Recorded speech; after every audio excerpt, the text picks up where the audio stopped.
সকালে ঘুম থেকে উঠেই অনেকের প্রথম কাজ এক কাপ গরম চা। কিন্তু জানেন কি, ভুল সময় চা খেলে সেটা শরীরের জন্য ক্ষতিকর হতে পারে।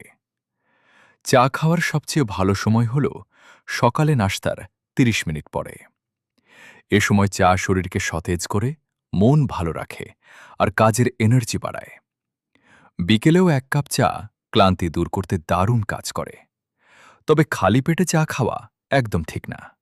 এতে গ্যাস, অ্যাসিডিটি, বুক জ্বালা, এমনকি দুর্বলতাও বাড়তে পারে। বিশেষ করে অতিরিক্ত দুধ চা বা বেশি চিনি দেওয়া চা নিয়মিত খেলে শরীরের ক্ষতি হতে পারে।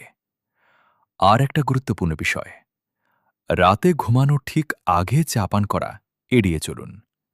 কারণ চায়ে থাকা ক্যাফিন আপনার ঘুমের স্বাভাবিক রুটিন নষ্ট করে দিতে পারে।